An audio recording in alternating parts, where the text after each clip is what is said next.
Subscribe to my channel by pressing red button and click on the bell icon for notification of latest updates.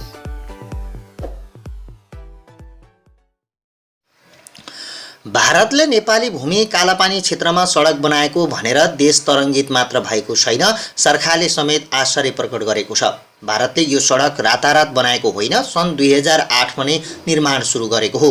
Nepali भूमिमा सयौं मजदुर र dozer परिचालन गरेर 12 वर्षसम्म विदेशीले सडक खन्दा हाम्रा सुरक्षा र गुप्तचर संयन्त्र कहाँ थिए? तिनले के रिपोर्टिङ गरिरहेका थिए? सरकार के गरिरहेको थियो? स्वाभाविक प्रश्न उठेको छ।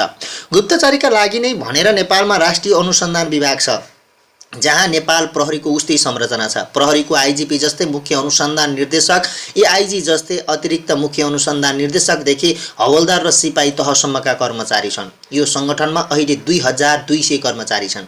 अनुसन्धान विभागका कर्मचारीका लागि तलब र प्रशासनिक खर्च बाहेक थप 5 करोड बजेट हुन्छ। यो खर्च विभागका हाकिमहरूले कुनै पनि सूचनाका लागि खर्च गर्न पाउँछन्, जसको विवरण उनीहरूले सरकारलाई पनि दिनु पर्दैन।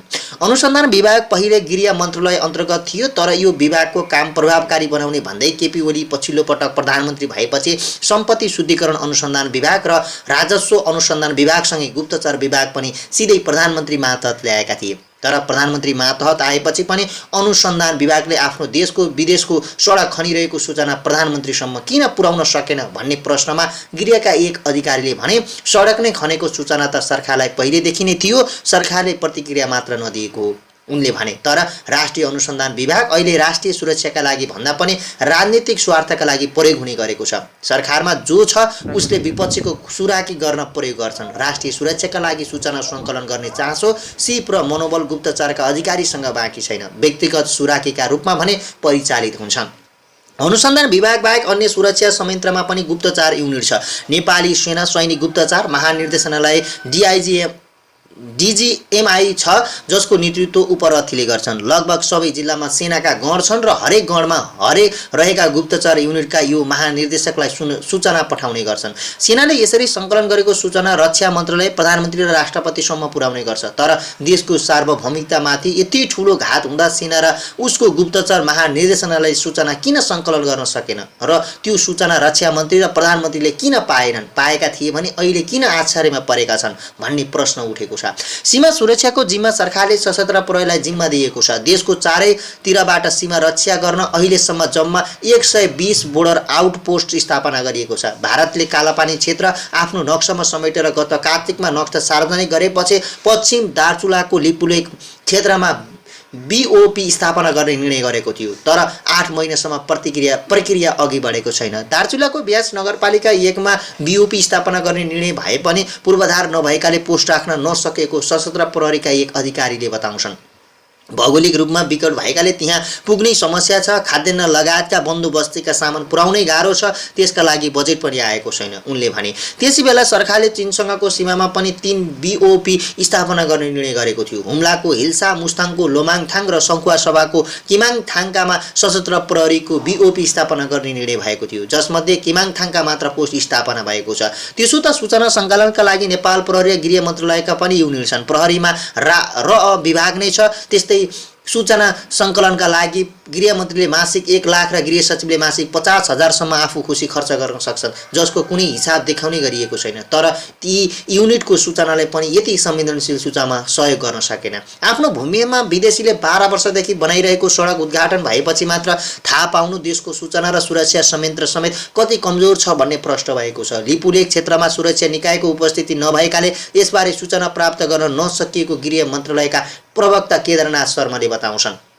लिपुलेकमा भारतले सडक बनाइरहेको सूचना हामीलाई पहिला पनि कुनै निकायबाट आएको थिएन, उनले भने। तर दार्चुलाका प्रमुख जिल्ला अधिकारी यदुनाथ पौडेलले भने सरकारलाई यो विषयमा वर्षौंदेखि जानकारी भएको बताउँछन्। सन् 1979 सालदेखि बनाइएको कुरा के भन्नु, हामीले बुझिरहेका थियौँ, थाहा पाएका थियौँ। अहिले एकाएक सडक बन्यो भन्ने बुझाइ छ, तर एकाएक होइन नि। हामीले दाबी सधैँ गरिराख्यौँ, तर उसले कहिल्यै छाडेन, उनले भने। नेपाली सेना र राष्ट्रिय अनुसन्धान विभागका उच्च अधिकारीहरू भने लिपुलेकमा भारतले सडक बनाइराखेको बारेमा आफूहरूले नियमित जानकारी गराउँदै आएको बताउँछन्। राष्ट्रिय अनुसन्धान विभागका एक अधिकारी भन्छन्, यो विषयमा सरकारलाई धेरै पटक प्रतिवेदन गरिएको छ, निवेदन गरिएको छ। यति ठूलो विषयमा हामीले प्रतिवेदन नदिने कुरै हुँदैन। राष्ट्रिय अनुसन्धान विभागका पूर्व प्रमुख देवीराम शर्मा यतिखेर विगतमा जानकारी थिएन भन्नु सरकारको लाचारी भएको बताउँछन्। लिपुलेक हुँदै व्यापार गर्न सन् 2015 मा भारत र चीनले बेजिङमा सहमति गरेका थिए। व्यापार गर्ने भनेको सडक पनि बनाउने हो। त्यसबेला पनि यसबारे बहस भइरहेपछि सरकारले विज्ञप्ति निकालेको थियो, तर त्यसपछि नेपाल चुप बस्यो। तर अहिले पनि दबाब बढेपछि थाहा थिएन भन्नु लाचारी हो उनले भने। लिपुलेकमा भारतले सडक निर्माण गरिरहेको विषयमा सरकारसँग सूचना थियो, तर सरकारले गम्भीरतापूर्वक नलिँदा समस्या बढेको बताउँछन्। राष्ट्रिय अनुसन्धान विभागका पूर्व अनुसन्धान निर्देशक विनोद कान्त ठाकुर संवेदनशील सीमावर्ती क्षेत्रका रूपमा विभागलाई दार्चुला तोकिएको छ, जहाँ 10 देखि 12 कर्मचारी कार्यरत छन्। अनुसन्धान विभागको सुदूरपश्चिम क्षेत्रीय प्रमुख हुँदा पनि लिपुलेकमा भारतको सडक निर्माण गरिरहेको सूचना सरकारलाई पठाएको ठाकुरले स्मरण गरे। हामीले सूचना दिएका हौं, तर माथिल्लो निकायबाट गम्भीरतापूर्वक लिएन र कुनै निर्देशन पनि आएन। थप निर्देशन नआएपछि विभागका कर्मचारीले धेरै सोधखोज गर्न मिल्दैन उनले भने।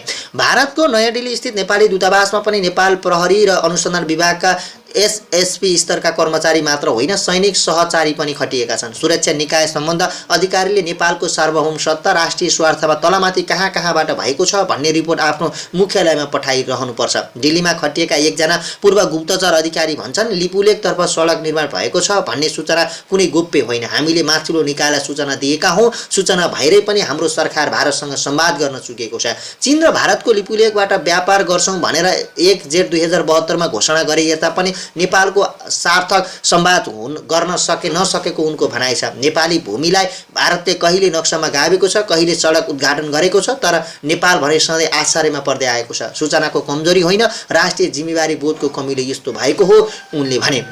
भारतले नेपाली भूमिमा सडक निर्माण गरेको विषयलाई नेपाल सरकारले अत्यन्तै दुःखद खबर भनेको छ। भारतको यो कदम दुई देशबीचको समझदारीको विपरीत रहेको ठहर नेपालको छ।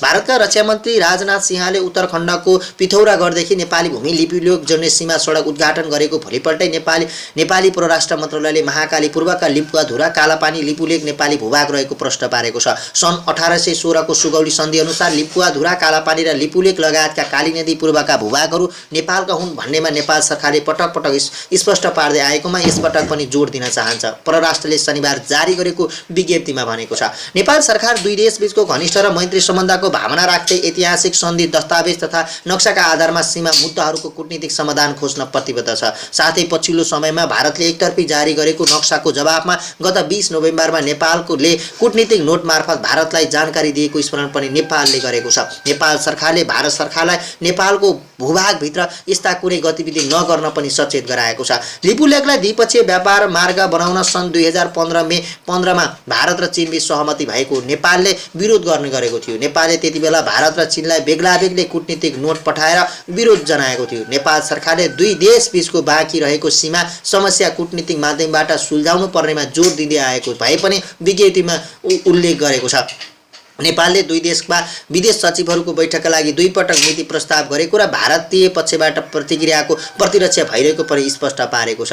नेपाली भूमि लिपुलेकसम्म सडक खनेको भनेर नेपाल सरकारको औपचारिक विज्ञप्ति जारी गरेपछि भारतले पनि औपचारिक प्रतिक्रिया दिएको छ। यो विशेष समाधान गर्ने कोभिड-19 को महामारी नियन्त्रण भए लगत्तै दुई देशबीच परराष्ट्र सचिव स्तरीय वार्ता गर्न भारतले प्रस्ताव गरेको छ। भारतीय विदेश मन्त्रालयका प्रवक्ता अनुराग श्रीवास्तवले शनिबार विज्ञप्ति जारी गर्दै अहिले निर्माण भएको उद्घाटन भारतीय भूमिमा भएको दावी गरेका छन्। भारतीय भूभागको बाटो कैलाश मानसरोवर जाने भारतीय रुट पहिलेदेखि नै सञ्चालन रहेको उनले स्मरण गराएका छन्। पहिले त्यही बाटोलाई तीर्थयात्री, व्यापारी र पर्यटकहरूको सहजताका लागि निर्माण गरेका हौं विज्ञप्तिमा भनिएको छ। सीमा सम्बन्धी विषय दुई देशका औपचारिक कूटनीतिक संवाद मार्फत र नेपालसँगको निकट तथा मित्रवत द्विपक्षीय सन्धिहरूको भावना अनुसार समाधान गर्न भारत प्रतिबद्ध रहेको पनि विज्ञप्तिमा उल्लेख गरिएको छ। सत्तारूढ नेकपाका अध्यक्ष केपी शर्मा ओली र पुष्पकमल दाहाल प्रचण्डले शनिबार संयुक्त प्रेस वक्तव्य जारी गर्दै नेपाल र भारत सरकारलाई विगतका सहमतिका आधारमा कूटनीतिक तहमा सीमा सम्बन्धी संवाद थाल्न सुझाव दिएका छन्। भारतसँग राजनीतिक र कूटनीतिक तहमा संवाद गर्नुपर्ने उनीहरूको सुझाव रहेको छ। अहिले भारतले लिएको एकपक्षीय कदम दुई देशबीच शीर्ष तहमा भएको समझदारीका आधारमा वार्ताबाट सीमा विवाद समाधान गर्ने नेपालको बारम्बारको अनुरोधको विपरीत हो। अध्यक्ष द्वयको वक्तव्यमा भनिएको छ, नेपाल कम्युनिस्ट पार्टी नेपाल सरकार र भारत सरकारलाई तुरुन्तै कूटनीतिक माध्यमबाट समस्या समाधानको पहल कदम लिन आग्रह गर्न चाहन्छ।